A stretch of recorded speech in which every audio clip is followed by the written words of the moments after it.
सावधान। ऋणमो अर्हन्ताणं ऋणमो सिद्धाणं ऋणमो आयरियाणं ऋणमो छायाणं ऋणमो लोये सवसाहुणम्। मंगलम भगवान वीरो मंगलम गौतमो गणी मंगलम कुंद कुंदाद्यो जैन धर्मोस्तु मंगलम। सर्वमंगल मांगल्यम सर्वकल्याणकारकं प्रधानं सर्वधर्माणां जैनं जयतु शासनं जैनं जयतु शासनं। जीवमजीवं दव्वं जिणवरवसहेण जेणणे दिठं देविन्दविन्दवन्दं वन्दे तं सर्वदा शिरसा। आत्मज्ञान ही ज्ञान है शेष सभी अज्ञान। आत्म शांति का मूल है वीतराग विज्ञान वीतराग विज्ञान। राम कहानी सुनो रे राम कहानी राम कहानी सुनो रे राम कहानी। सुनत हरस आवे हो सुनत हरस आवे वीरा की वाणी। राम कहानी सुनो रे राम कहानी राम कहानी सुनो रे राम कहानी। श्री राम श्री राम श्री राम श्री राम। दशरथ के राज दुलारे कौशल्या की आंख के तारे हो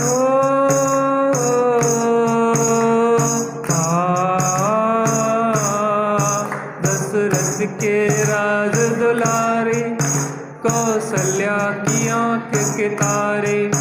वे सूर्यवंश के सूरज वे रघुकुल के उजियारे।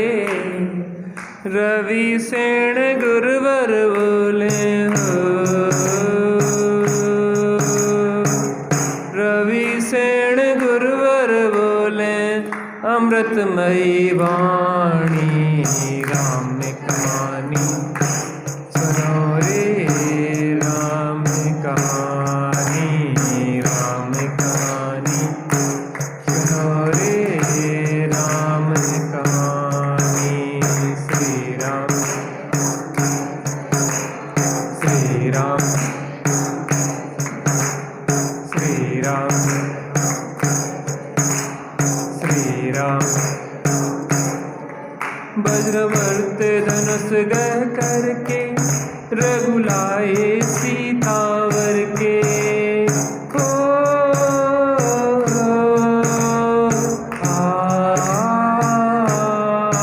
वज्रवर्त धनुष गह करके रघुलाए सीतावर के। घर त्यागे हुए वनवासी पितु की आज्ञा सिर धर के। लखन सियाले संग हो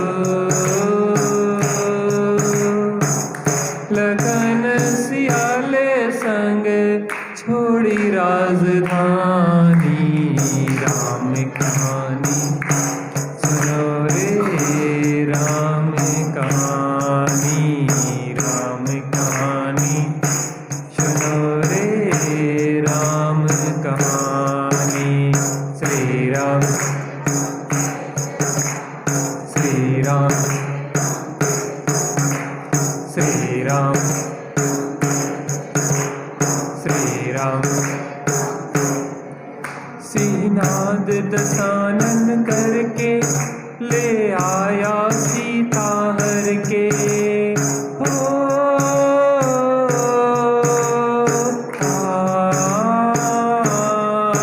श्रीनाद दशानन करके ले आया सीता हर के। रघुवर फिरे बन बन में सीता की रटन को रटते। समता धरी सीता ने हो, समता धरी सीता ने तत्व ज्ञान बल से। राम कहानी सुनो रे राम कहानी, राम कहानी सुनो रे राम कहानी। श्री राम श्री राम श्री राम श्री राम। श्री राम ने मोहे पठायो हनुराम दूत बन आयो।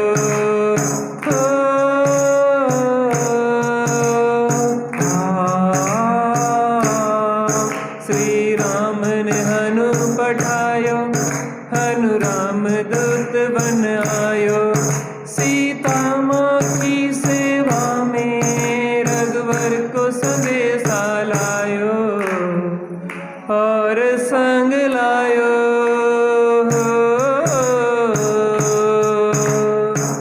और संग लायो रघु मुद्रिका निशानी।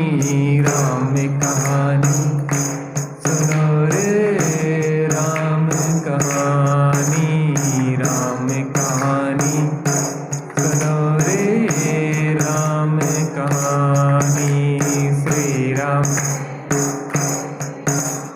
श्री राम श्री राम श्री राम। लखन दशानन बध करके रघुलाए सीता जय के। हो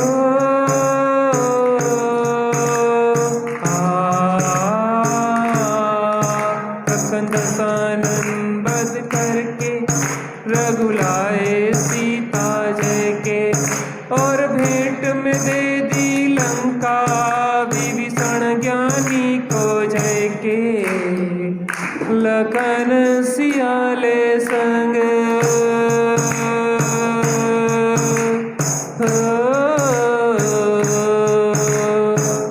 लखन सियाले संग आए राजधानी। राम कहानी सुनो रे राम कहानी, राम कहानी सुनो रे राम कहानी। श्री राम श्री राम श्री राम श्री राम। बोलो बीतराग श्री रामचंद्र की। शुद्धात्म मरु पंचगुरु जग में शरणा दोए। मोह उदय जी के वृथा आन कल्पना होए। निश्चय से शुद्धात्मा और व्यवहार से पंच परमेष्टि ही शरण है, अन्य कोई शरण नहीं है। सबसे अच्छा तो यह है कि जीव अपने शुद्धात्मा में रहे, अपने स्वरूप में रहे।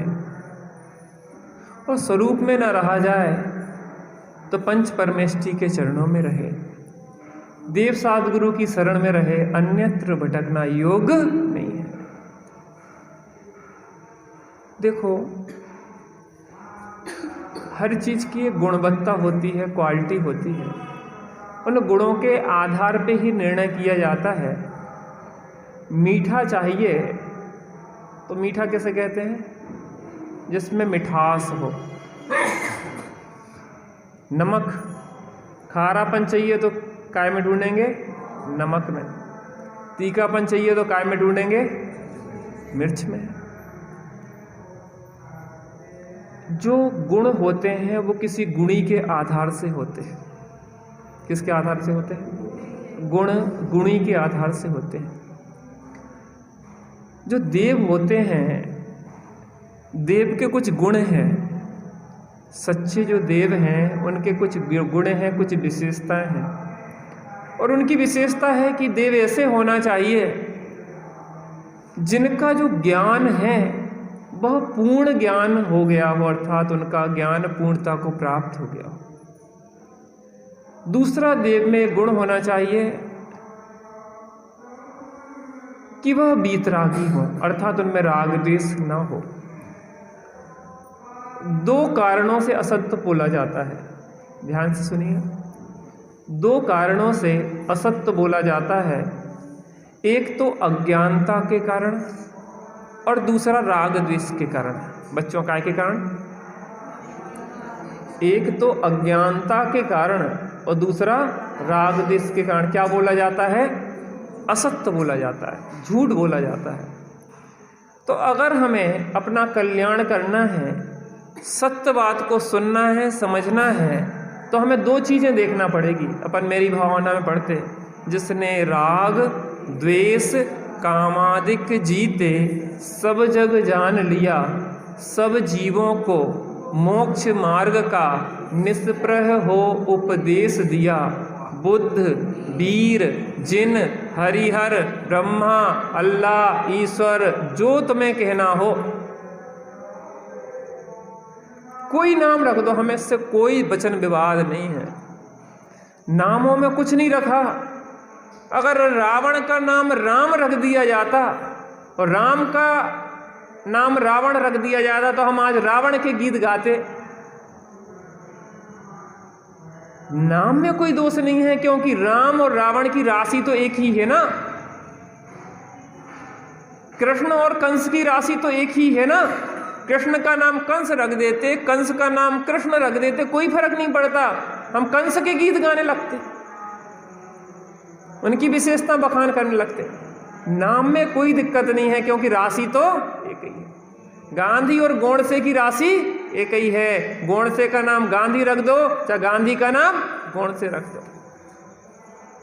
सूर्पणखा की और सीता की एक ही राशि है, अपने यहाँ जिसको चंद्रनखा कहते हैं। नामों में कुछ दिक्कत नहीं है, हमें चाहिए है गुण, विशेषताएं। क्या चाहिए है? विशेषताएं। विशेषताओं से अपन पारखी है ना। सोने का नाम चांदी रख दो, चांदी का नाम सोना रख दो, कोई दिक्कत नहीं है।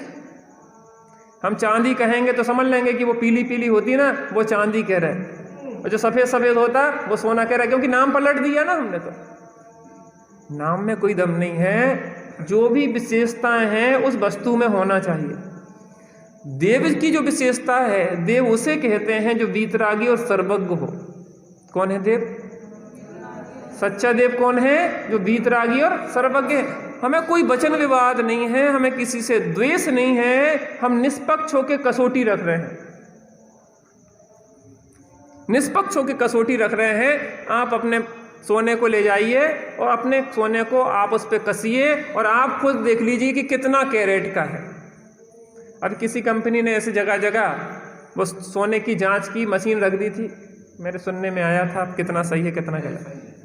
फिर बाकी जो नकली सोना बेचने वाले थे उनने वो हटवाई कि इससे तो हमारा सोना बिकना ही बंद हो जाएगा, क्योंकि जब असली नकली की सोने की परख व्यक्ति को हो जाएगी तो नकली कौन खरीदेगा। यहाँ पे व्यक्तियों के नाम नहीं है, हमें महावीर भगवान से कोई राग नहीं है और अन्य किसी से द्वेष नहीं है।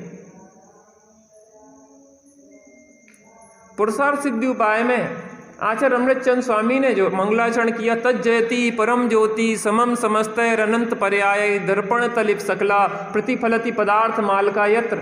तो शिष्य ने प्रश्न किया कि आपने किसी का नाम तो लिया नहीं, ना महावीर भगवान का नाम लिया, ना आदिनाथ भगवान का नाम लिया, ना अजितनाथ भगवान का लिया, ना पारसनाथ भगवान का लिया, ना 24 तीर्थंकर में किसी का लिया, ना सीमंदर भगवान का नाम लिया, ना युगमंदर, ना बाहु, ना सुबाहु, ना संजातक, ना स्वयं प्रभु, ना चंद्रानन, किसी का नाम नहीं लिया। आपको नाम तो लेना चाहिए था। कि नाम लेने में वचन विवाद होता है। क्या होता है? व्यक्तियों के नामों की बहुत व्यामोह है। आपने उनको पूजा, उनको नहीं पूजा, आपने उनको स्मरण किया, उनका नहीं किया। हमें तो नाम से कोई मतलब नहीं है। हमें क्या चाहिए है? काम। क्या चाहिए बेटा? काम चाहिए। नाम आप कुछ रख दो। हमारे पास ये पैमाना है, तज्जयति परम ज्योति समम समस्त अनंत पर्यायी। मैं उस परम ज्योति को नमस्कार करता हूं कि जिसकी एक समय की पर्याय में सकल द्रव्य के गुण अनंत पर्याय अनंता जाने एक ही काल प्रगट केवली भगवंत। मैं उस परम ज्योति को, तज्जयति परम ज्योति, वह जयवंत बरते, वह ज्योति परम ज्योति, उत्कृष्ट चेतना का प्रकाश जयवंत बरते। समम समस्त अनंत पर्यायी दर्पण तलिव सकल प्रतिफलति पदार्थ माल का यत्र। स्पष्ट जैसे दर्पण में पदार्थ झलकते हैं, वैसे उनके स्वच्छ ज्ञान में समस्त लोकालोक झलकता है। इसलिए उनकी वाणी कभी असत्य नहीं होती है।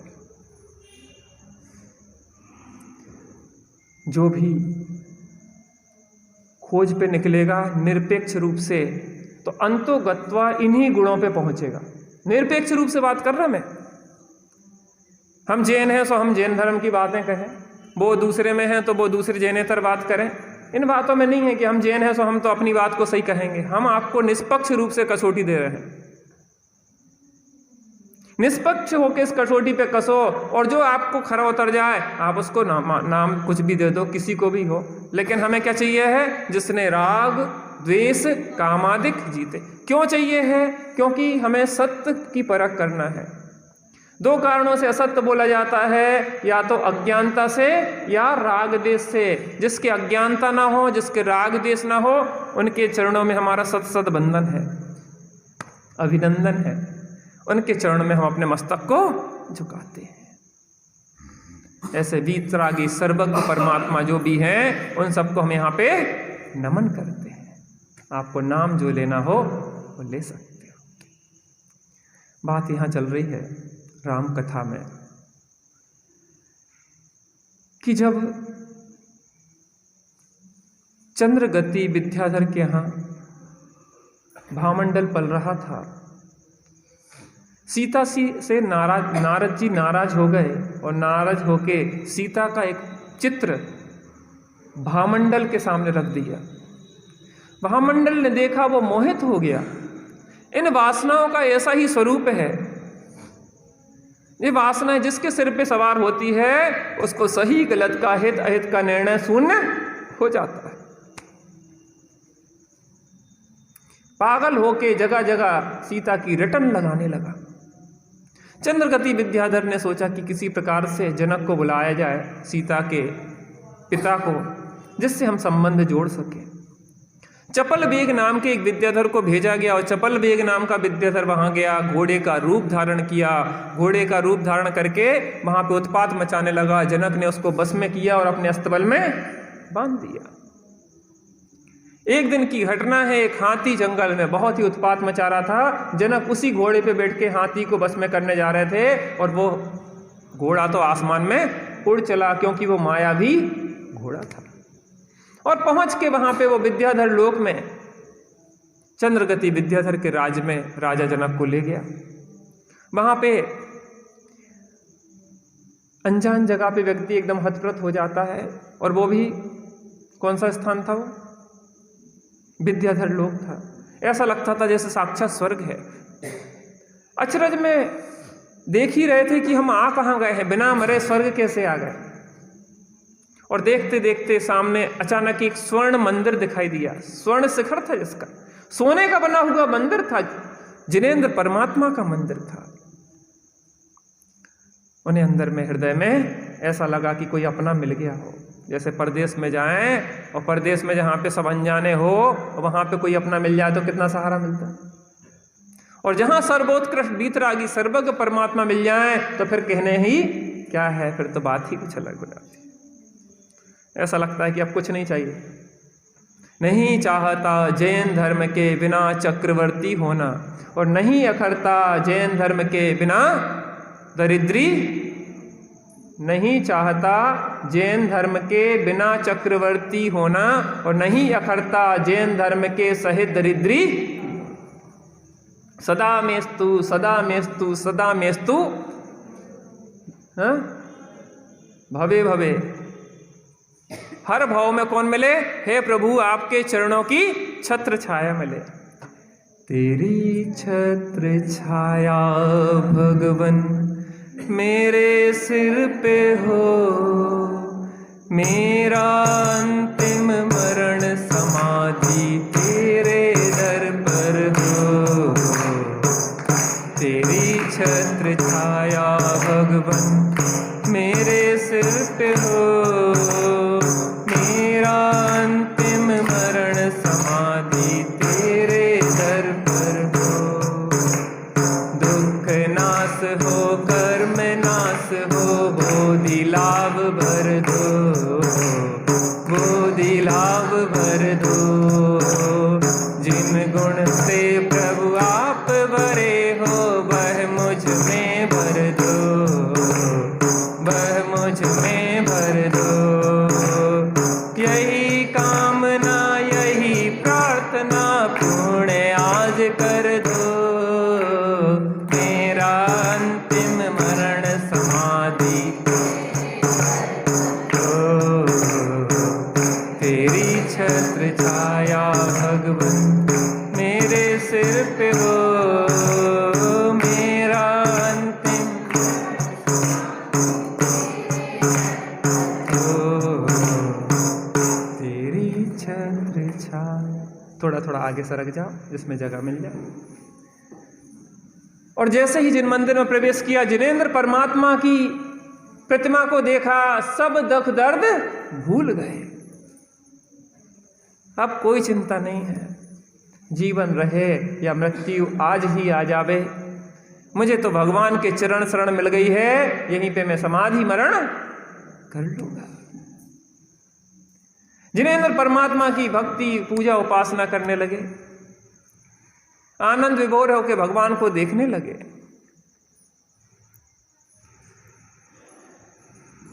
भगवान के एक एक अंग को देखो, इतनी जल्दी में नहीं रहो कि भगवान को देख ही ना पाओ। हमें ऐसा लगता है कि बस हम एक औपचारिकता में मंदिर आ जाते हैं, सुबह आए दौड़ के तो एक कूपन काय के लिए ले लिया चाय का, चाय नहीं पीते आप लोग, एक कूपन काय के ले लिया, पानी बिना मंदिर के नहीं पीते तो पानी पी लेते।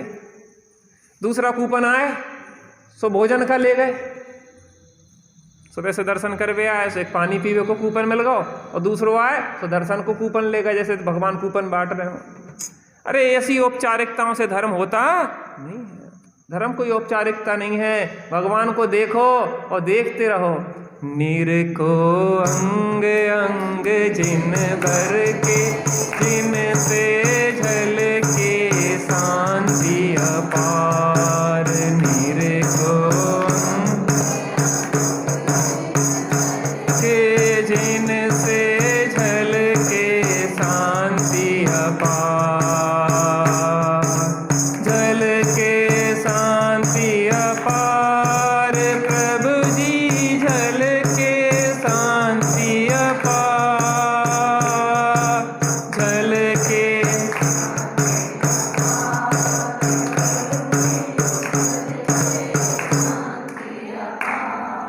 नीर को अंग अंग जिन भर के, जिन से झलके शांति अपार।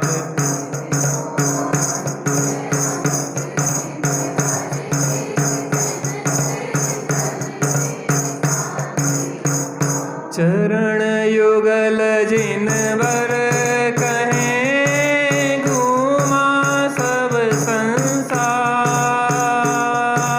चरण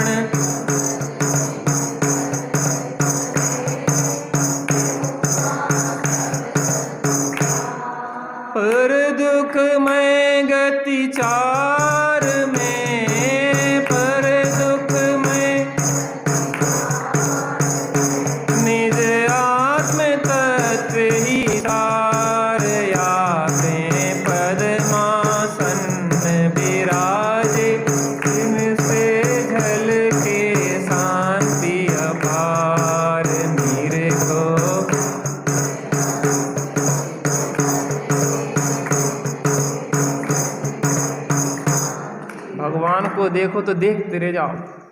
अगर जैनी है सो दुखी नहीं, और दुखी है सो जैनी। जिसको शिकायत है हम इनसे परेशान हैं, हम इनसे परेशान हैं, हम इनसे परेशान हैं, उन्हें भगवान को देखा ही नहीं। भगवान तो ये कह रहे हैं कि तुम किसी दूसरे से परेशान नहीं हो, तुम अपने को देखे बिना परेशान हो, हैरान हो, और अपने को देख के ही परेशानी का अंत होने वाला है। कहीं बाहर, तुम बाहर में देखोगे तो समस्याएं हैं, और अंदर में देखोगे तो समाधान है। किसी दूसरे से क्या समाधान मिलेगा? दूसरे को देखा तो समस्याएं हैं। जीव नाना कर्म नाना लब्धि नाना विद कही, अतएव वर्जित बात है सौ पर समय के। दूसरे की तरफ क्या देखना, सबके उदयों की बड़ी विचित्रता है। भगवान को ऐसे देखो कि देखते रह जाओ, और जिस क्षण भगवान को हम अच्छी तरह से देख लेंगे, चित्त अपने आप शांत होना शुरू हो जाएगा, समाधान अपने आप होना शुरू हो जाएंगे, और परिणति जब अंतर्मुखी होगी तो अतीन्द्रिय आनंद के झरने झरने लग जाएंगे। आत्म अनुभव करना रे भाई, आत्म अनुभव करना, और जगत की खोटी बातें, और जगत की थोथी बातें, तिनके बीच न परना रे भाई, आत्म अनुभव करना रे भाई, आत्म अनुभव करना। अभी खनिया थाने में एक समाधि शिविर का आयोजन चल रहा है। सुमत प्रकाश जी हैं, महेंद्र भैया वगैरह बहुत सारे लोग हैं। तो बड़े पंडित साहब के जीवन के कुछ संस्मरण सुना रहे थे अंतिम दिन के। तो निमोनिया हो गया था, तो सीने की सिकाई करते थे। तो एक साधर्मी सिकाई कर रहे थे, कहने पंडित जी आज कुछ स्वास्थ्य अच्छा लग रहा है, अंतिम दिन की बात है। तो पंडित साहब कहने लगे कि ये जो शरीर का स्वास्थ्य है ना, ये मेरा स्वास्थ्य नहीं है। शरीर का स्वस्थ रहे चाहे बीमार रहे, मैं तो अपनी संभाल जानता हूँ, मैं तो अपनी संभाल करता हूँ। उन्होंने कहा कुछ आराम कर लो। कहले आराम कहाँ है बिना आत्मा राम के बिना?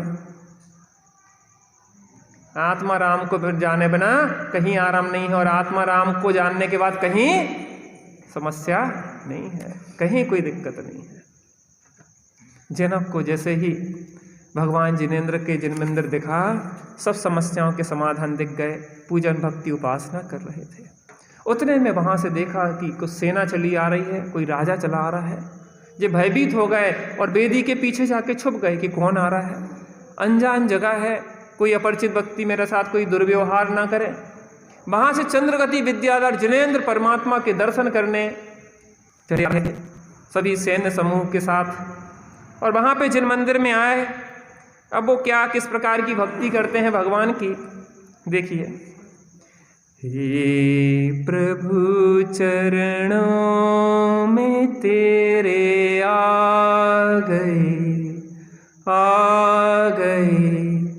भावना अपनी का फल हम पा गए।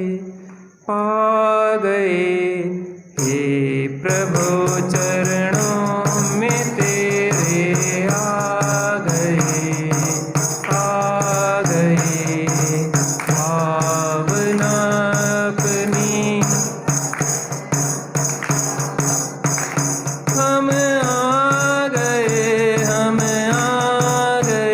हम आ गए तेरे द्वार।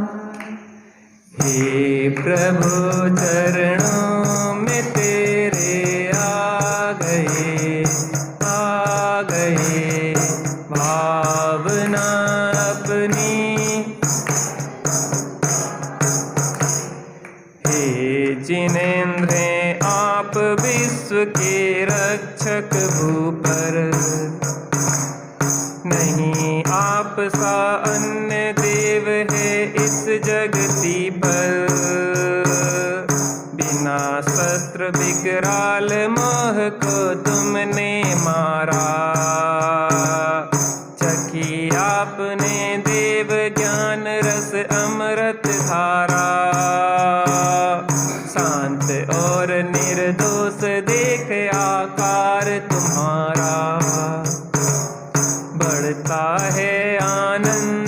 यदि अत्यंत हमारा, करके यो प्रभु स्तवन जनक को सन्मुख, पूछा तुम हो कौन और किस लिए यहाँ पर, हम आ गए, हम आ गए, हम आ गए तेरे द्वार। हे प्रभु चरणों में तेरे आ गए, भावना अपनी सफल हम पा गए।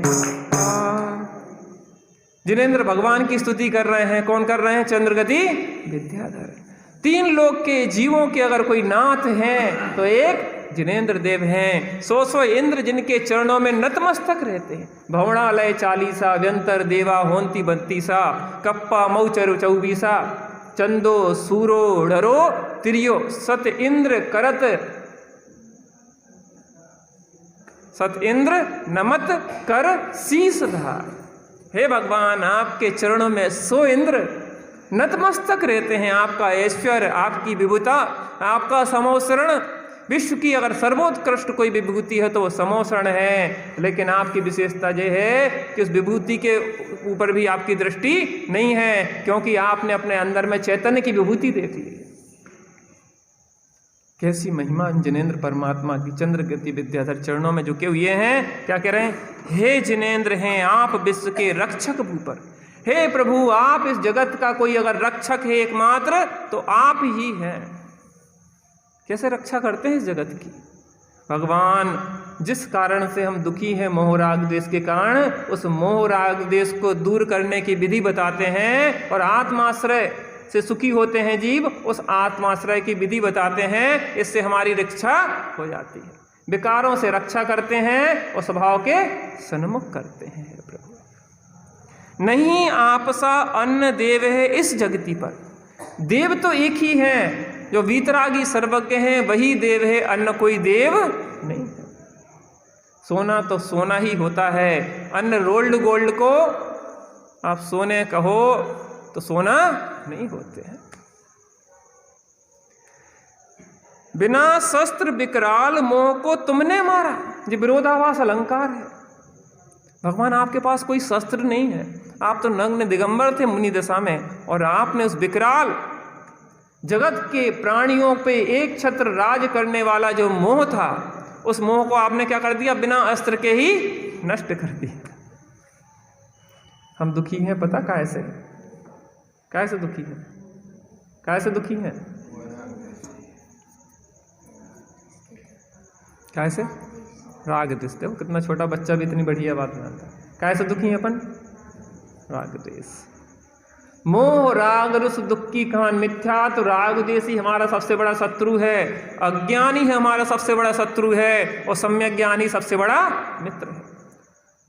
आचार्य समंत्र भद्र स्वामी जो दिग्गज आचार्य हुए हैं, जिनके रत्कर्ण श्राप का आचार्य जी विधान कल अपने को करना है, उनने प्रभावना अंग में कहा आत्मा प्रभावनियो अज्ञान तिमिर व्याप्ति मपाकृत यथा यथम जिन शासन महात्म्य प्रकाशा स्यात् प्रभावना। इस जगत में अज्ञान है जो जीव का, वो सबसे बड़ा शत्रु है। अज्ञान तिमिर से अंध हुए जो नेत्र हैं लोगों के, सम्यक ज्ञान रूपी प्रकाश से उनको खोल देना, वही सच्ची प्रभावना है। कौन सी प्रभावना है? सही बताएं। हम आपस में लड़ते रहते हैं,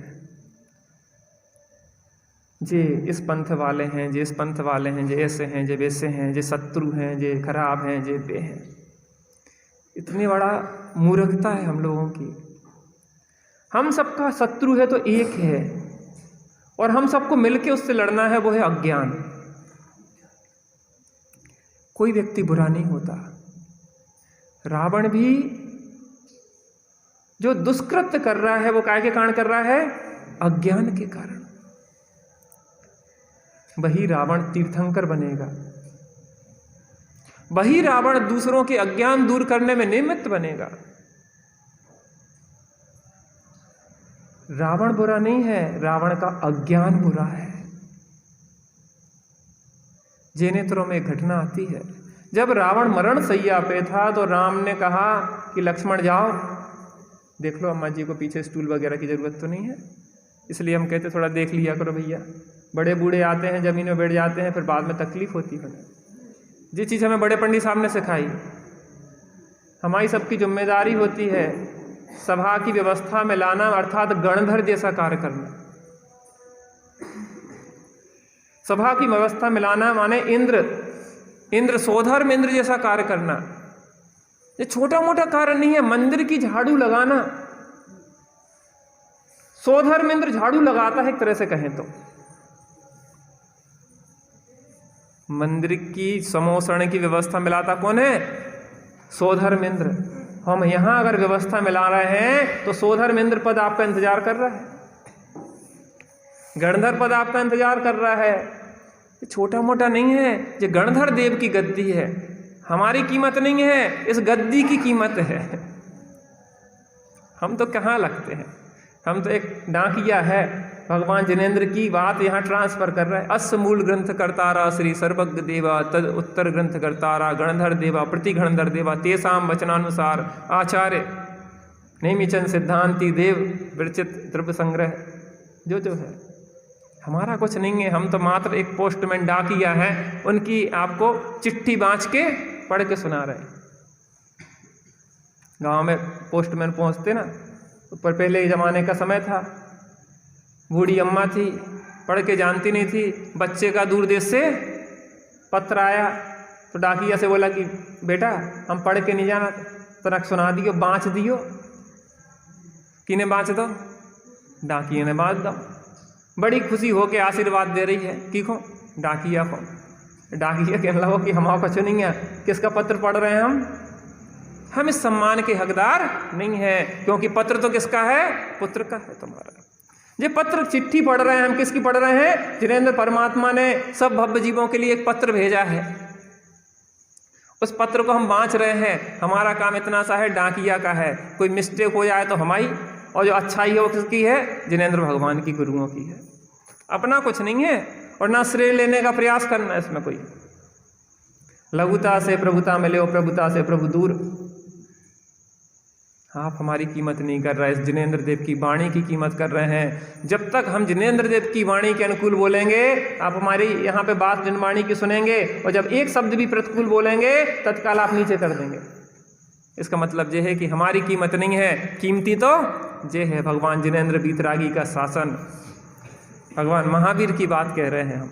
100 इंद्रों की साक्षी में जिनेंद्र परमात्मा ने जो बात कही है, 100 इंद्र जिनके चरणों में लौटते रहते हैं, भगवान की स्तुति कहते हुए वो चंद्रगति विद्याधर कह रहे हैं कि प्रभु आपने बिना ही अस्त्र शस्त्र के उस मोह को मार डाला है। क्या अद्भुत महिमा है। चखी आपने देव ज्ञान रस अमृत धारा, अमृत की धारा बह रही है, आनंद कर रहे हैं। पता हम जहाँ रहते हैं उसी हिसाब से सेटिंग मिलाते रहते हैं, उस पर्यायजन। थोड़ा पैसा हो जाए तो सुखी, शादी हो जाए तो सुखी, व्यवस्था मिल जाए तो सुखी, दुकान चल जाए तो सुखी। ये सब फोकट की चीज़ें हैं, इनसे कोई से सुखी नहीं हो व्यवहार। क्योंकि शादी होने से सुखी हो गई होते तो जिनकी हो गई सुखी हो जाते, जिनकी दुकान ना चल वैसे दुखी हो रहे होते तो जिनकी खूब चल रही, जिन्हें टाइम ही नहीं है रोटी खावे को, जो कहते कि भैया हमें तो मरवे की टाइम नहीं है, तो वे सुखी हो गए होते।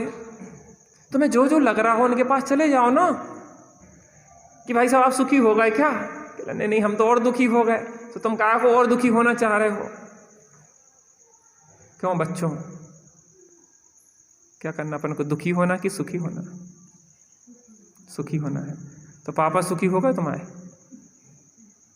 नहीं हुए तो जो पापा काम कर रहे वही करना कि कुछ हटके करना? अपन को हटके करना। देखो और ध्यान रखना, लेकिन फिर वही में लग जाओ तुम भी 99 के फेर में। एक सेठ जी बहुत दुखी थे, बगल में गरीब आदमी बहुत सुखी था, तो वो जलता रहता था, परेशान होता रहता था। कहने यार ये बहुत सुखी है, हमारे पास सब कुछ हुए थे। कहने अबे 99 के फेर में नहीं पड़े, एक काम करो तुम एक 99 की थैली फेंक दो आंगन में, फिर कल से देखा इनका हंसना बोलना सब बंद हो जाएगा, सब आपस में लड़ने लग जाएंगे, तुम्हें ये हाल हो जाए बेहाल। 99 की थैली ऊपर से फेंकी, छन्न की आवाज आएगी तो सब घर वाले आए, गिने कितने 99, कहले एक और हो जाए सो, फिर 999 होगा, फिर एक और हो जाए सो, फिर 9999 होगा, फिर एक और हो जाए सो। ऐसे 99 के फिर में पूरा जीवन बर्बाद हो गया। हंसी खुशी की जो बातें आवाज़ें आती थी सब बंद हो गई और लड़ाई झगड़ा चालू हो गया। ये सब 99 का फेर है। तुम्हारे पापोई में पढ़े, तुम पढ़ोगे कि नहीं पढ़ोगे? पढ़ेंगे। इसने अंदर की बात बोल दी बिल्कुल।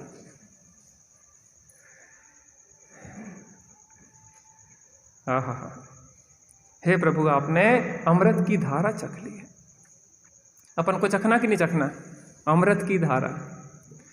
शांत और निर्दोष देख आकार तुम्हारा,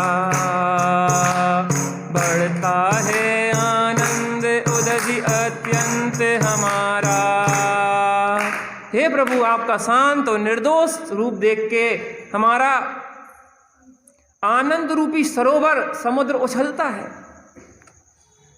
ऐसे दर्शन एक बार हो जाएं कि दर्शन करने की दोबारा जरूरत ही नहीं पड़े।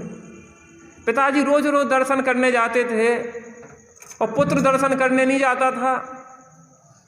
पिताजी बहुत समझाते थे, बेटा मंदिर जाया करो, मंदिर जाया करो। कहला ऐसे मंदिर नहीं जाएंगे, जब जाएंगे तो जाएंगे, फिर आएंगे नहीं। क्या बोला? जाएंगे तो जाएंगे, फिर आएंगे नहीं। अरे जिनेंद्र परमात्मा के द्वार पे जाके वापस आ जाएं, ये कैसे संभव है? कितना प्यारा तेरा द्वारा, यहीं गुजारूं जीवन सारा। कितना यहीं गुजारूं जीवन सारा, तेरे दर्द की लगन से हमें आना पड़ेगा इस दर पे दोबारा। हमें आना पड़ेगा इस दर पे दोबारा। ऐसा सुंदर द्वारा, इसको छोड़ के कहाँ जाएं प्रभु आपके चरण छोड़ के। अब तुम चरण छोड़ के तो जाऊं, आपके चरण मिल गए, अब कुछ नहीं चाहिए। और पुत्र एक बार आया और भगवान के बैठ गया बस ध्यान में, निर्गंत दशा धारण की और वहीं से मोक्ष चला गया। अब क्या वापस जाना?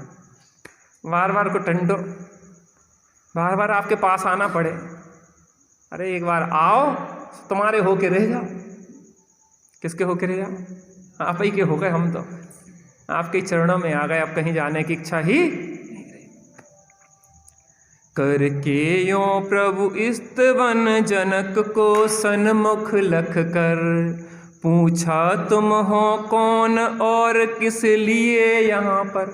वे जो डर रहे थे, कांप रहे थे कि जो कौन आ गया कौन आ गया, तो देखा नजर पड़ी कि यार कोई आदमी छिपा है पीछे। तो चंद्रगति विद्याधर ने पूछा, क्यों मित्र साधर्मी?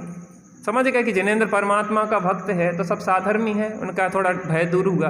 बुलाया, आप घबराओ नहीं, क्या बात है, कहाँ से आया?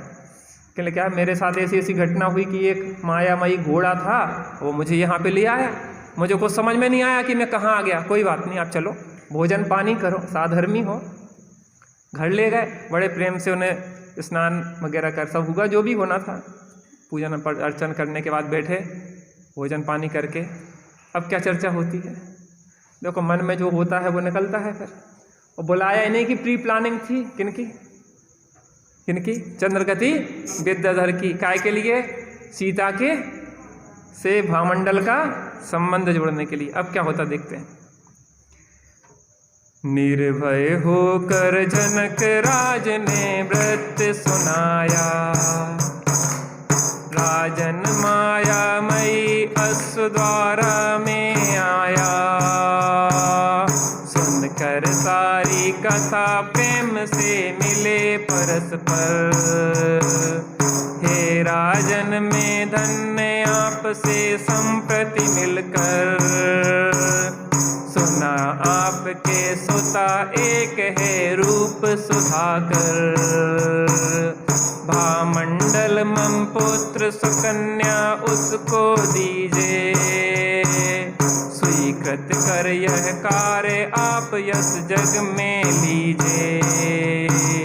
हे प्रभु चरणों में तेरे आ गए, आ गए।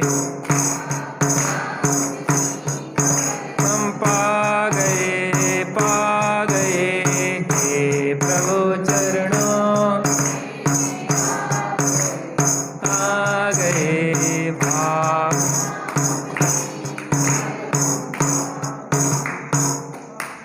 उन्होंने कहा कि ऐसी ऐसी घटना घटी, प्रेम से बुलाया, सब कुछ हुआ, आपसे मिलके बहुत खुशी हुई। किससे मिलके? जनक से मिलके, आपसे मिलके बहुत खुशी हुई। साधर्मी को और क्या चाहिए? साधर्मी धन धन साधर्मी जन मिलन की घड़ी।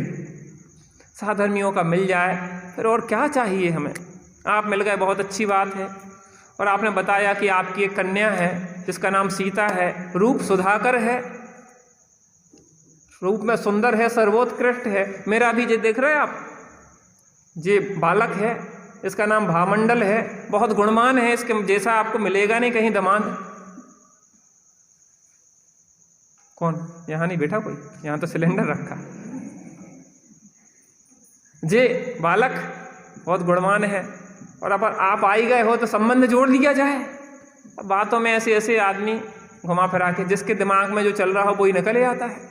मरघटा में जाएगा तो है लड़की, जो लड़का की हुआ है जो तो बहुत अच्छा है, हमारी लड़का मरघटा में तो काहे के ला देगा।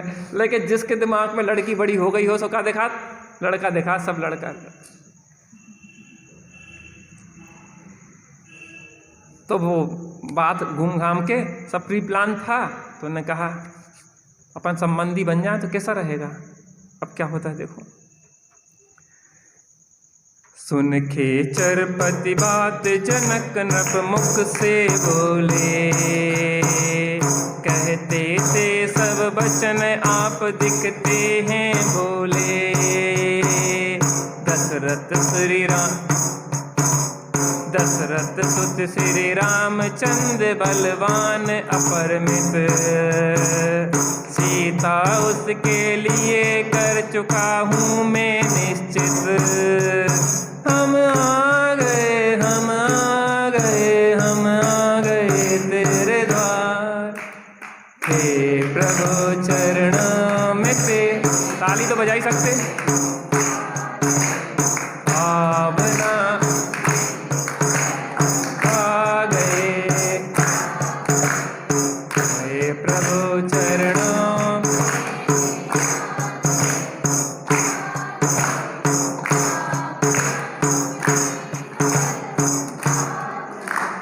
ताली बजाने से क्या होता है, एक्यूप्रेशर के पॉइंट दबते हैं, आपके बहुत सारे रोग ठीक हो जाते हैं। देखिए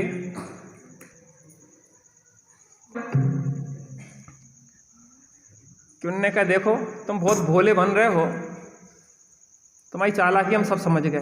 चंद्रगति विद्याधर से बोले कि जी अब लगता है कि तुम्हारी चाल थी जो सब तुमने घोड़ा वगैरह भेजा और सब नाटक किए है कि अब तुम हमारी सुन लो सीधी सीधी खरी खोटी। सुन खेचरपति बात जनक नृप मुख से बोले, कहते थे सब वचन आप दिखते हैं भोले। आप इतने भोले बनने का नाटक कर रहे हो, इतने भोले हो नहीं हो, और ये सब चालें किसकी हैं? आपकी हो। और मेरी बात भी सुन लो अब ध्यान से, कान खोल के। क्या? दशरथ सुत श्री रामचंद्र बलवान अपर में, तुम्हारा लड़का लगता कहाँ है जी? रामचंद्र के सामने ये कुछ भी लगता नहीं है। जैसे दुनिया की विभूति एक आत्मा राम के सामने कुछ नहीं लगती है, ऐसे ही हमारे राम के सामने तुम्हारा लड़का, तुम्हारे कोई विद्याधर सामने टिकते नहीं है। सीता उनके लिए कर चुका हूं मैं निश्चित, मैंने निर्णय ले लिया है कि सीता दूंगा तो किसको दूंगा? राम को दूंगा। ऐसे ही हमारी परिणति किसको वर्ण करेगी? आत्मा राम को वर्ण करेगी, अन्य किसी रावण को वर्ण करने वाली नहीं है। आत्मा राम के आश्रय से ही सुख होता है, बाकी तो दुखी ही दुख है संसार में। अब क्या होता है आगे देखते हैं। देने का विदेश आप सुनिए शुभ कारण, मेच्छों ने कर दिया देश भर का व्याकुल मन। आकर के तब उसी वीर ने उन्हें भगाया, देती है सुख शांति लोक को सज्जन छाया। हम आ गए, हम आ गए, हम आ गए तेरे द्वार। थोड़ी तालियां बजाएंगे। हम आ गए, हम आ गए, हम आ गए तेरे द्वार।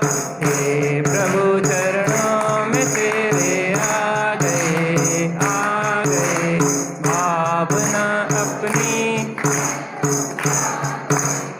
आ गए।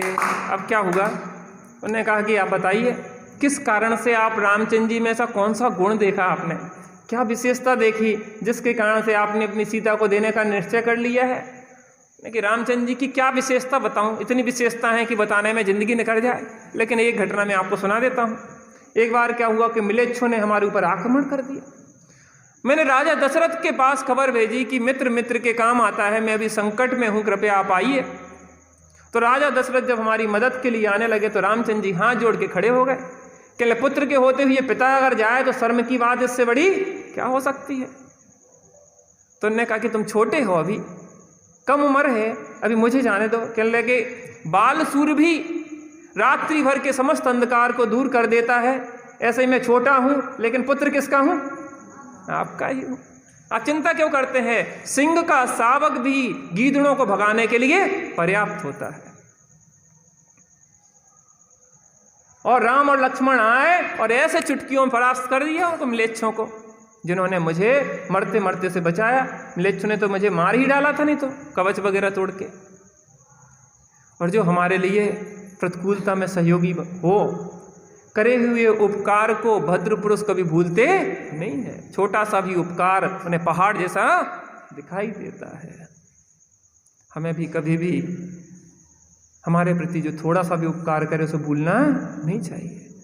हमारे माता पिता का हमारे ऊपर इतना उपकार है, उनके एक एक उपकार से हमारा रोम रोम उपकृत है। हम उनके उपकार को कैसे भूल सकते हैं?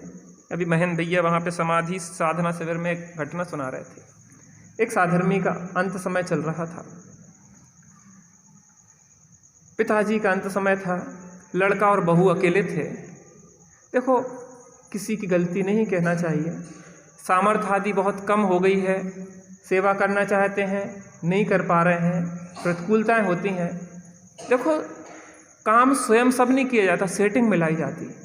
महेंद्र भैया ने कहा कि उनने अपने पिता की सेवा के लिए 3-3 लोग रख दिए।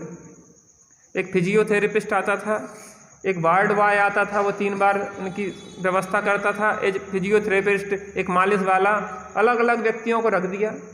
एक भोजन वाली बाई परमानेंट रख ली, जैन अपनी, क्योंकि हम अपने पिता की सेवा करना चाहते थे। महेंद्र भैया को वहाँ पे बुला लिया, कहले तुम बहुत खर्चा कर रहे हो। महेंद्र भैया ने कहा, कहले पिताजी के उपकार के सामने ये तो कुछ भी नहीं है। मैं अपने माता पिता को नहीं छोड़ सकता हूँ। और फिर क्या होता है कि ज़्यादा समय बीतता है तो ये लगने लगता है कि कब जाएं कब जाएं कब जाएं कब जाएं, या तो ऊपर चले जाएं या यहाँ से चले जाएं। हर व्यक्ति की अपनी परिस्थितियां हैं, हमें किन्हीं संतानों को भी दोष नहीं देना चाहिए। अपनी सामर्थ्य समस्याओं से वो भी जूझ रहे हैं, लेकिन बस संतानों को ये चाहिए कि वो सेटिंग तो मिला सकते। आजकल पैसे की कमी किसी के पास नहीं है। आप इस तरीके से एक सेटिंग मिला दें कि आपके ऊपर भी बोझ नहीं आए। आपका भी अपना जीवन है, आपको भी धर्म ध्यान करना है, आपको भी साधना करना है, आपको भी समाधि करना है। आप अपने परिणाम को नहीं बिगाड़ें, इस तरीके की व्यवस्था कर दें कि उनकी भी समाधि हो, उनका भी शांत परिणाम रहे और आपके परिणाम भी ना बिगड़े। वो भी बता दे रहे हैं। उनने सब व्यवस्थाएं कर दी वेदों को। महेंद्र भैया वहाँ पे रुके, उनके घर पे सब रिश्तेदार आ चुके थे। उन्हें देखा, वैद्यों ने देखा, दवाई दी, उनकी यूरिन वगैरह नहीं उतर रही थी, यूरिन उतरने लगी। धीरे धीरे उनके परिणाम स्थिर हुई है। ऐसा लगने लगा, कहने लगे कि जैसे मंदिर बन गया हो घर। 2 टाइम स्वाध्याय चलता था, बहू लड़के सब बैठते थे, सब सेटिंग इतनी अच्छी उनने मिला ली थी और बहुत अच्छे तरह के स्वाध्याय चलता रहा। 13वें दिन पिताजी की धीरे धीरे धीरे करके श्वासें तो एक दिन रुकना ही है। श्वासों का क्या भरोसा, श्वासों का क्या भरोसा, रुक जाए चलते चलते, रुक जाए चलते चलते।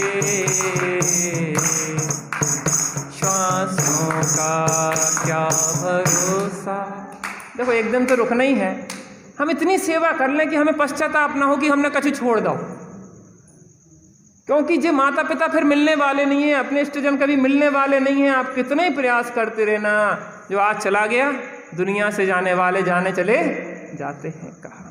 फिर आप कितने ही पश्चाताप करोगे, फिर वो मिलने वाले नहीं हैं। आज आपके पास हैं, आज उनकी खूब सेवा कर लो, सेटिंग मिला दो, उनकी व्यवस्था बनती रहे आपकी।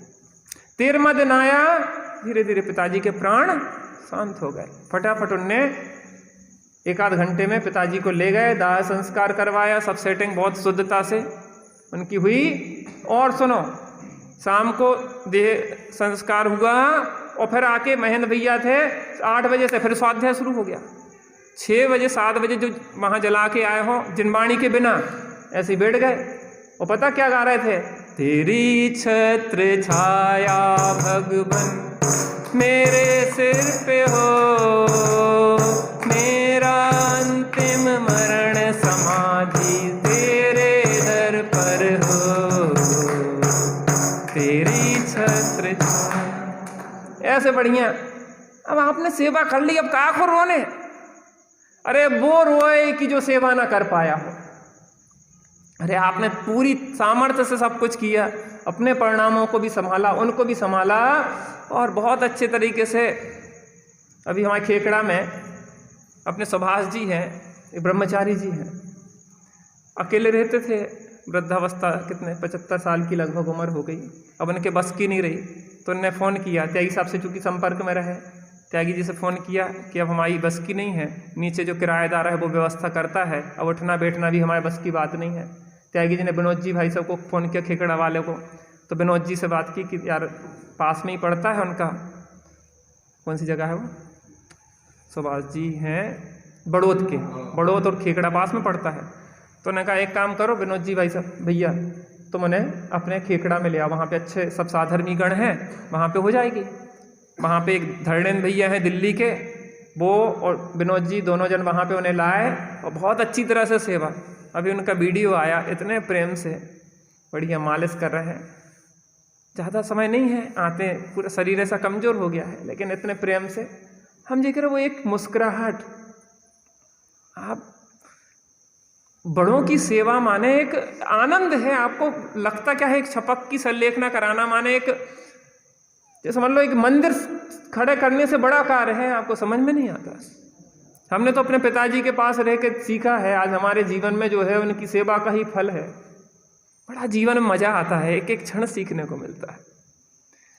उनकी गोद में सिर रख लो तो सब लोग भूल जाते हैं। अभी हमने एक वीडियो डाला था ग्रुप पे, भी यहाँ पे भेज देंगे, आप देखना कितने अच्छे से बढ़िया सेवा कर रहे हैं, कैसे सुना रहे हैं, कैसे समाधि मण पाठ सुना रहे हैं। अभी रवि भैया चले गए, विनोद जी को कुछ काम आ गया।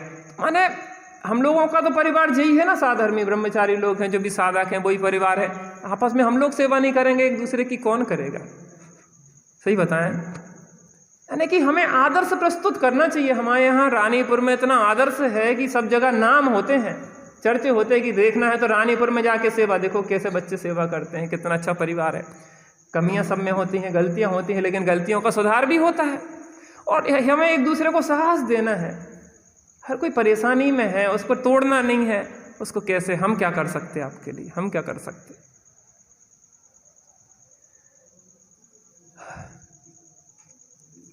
जीवन तो देखो एक दिन अंत सबका आना है।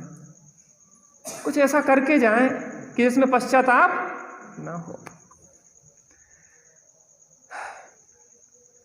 तो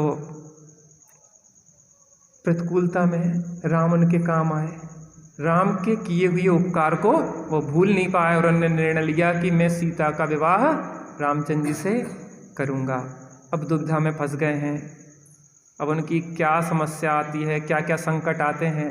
यहाँ चंद्रगति विद्याधर भी अपनी ताकत दिखा रहा है कि तुम्हें मेरे पुत्र से ही शादी करना पड़ेगी। अब आप सबको निकालना पड़ेगा समस्या से जनक को। एक तरफ वचन है और एक तरफ चंद्रगति विद्याधर है। आत्म राम आत्म राम आत्म राम आत्म राम, तू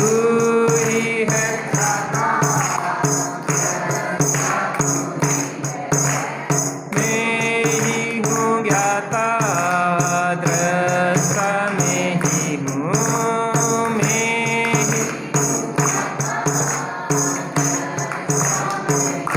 मैं ही हूँ सुख निधान। आत्म राम आत्म राम आत्म राम।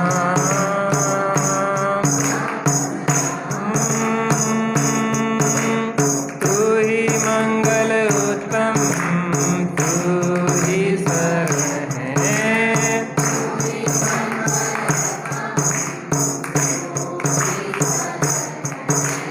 मैं ही मंगल उत्तम, मैं ही शरण हूँ।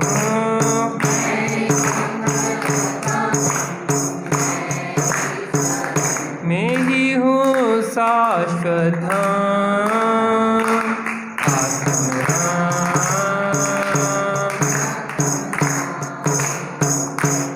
आत्म राम।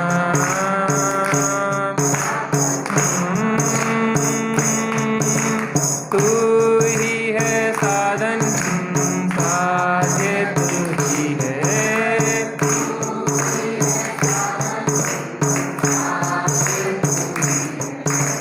मैं ही हूँ साधन, साध्य मैं ही हूँ।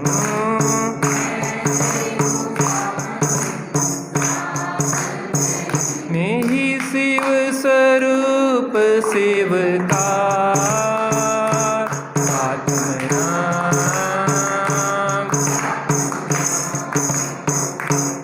आत्म राम।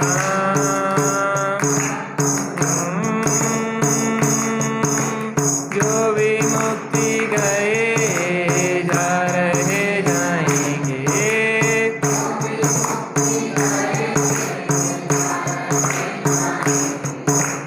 जो भी मुक्ति गए जा रहे जाएंगे।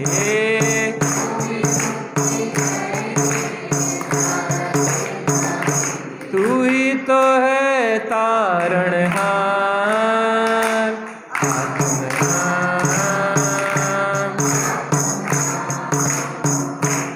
आत्म राम। जग में साचो शरण धाम। आत्म राम आत्म राम आत्म राम आत्म राम। बोलो बीतरागी श्री रामचंद्र की। निज निधि निज में बताई यह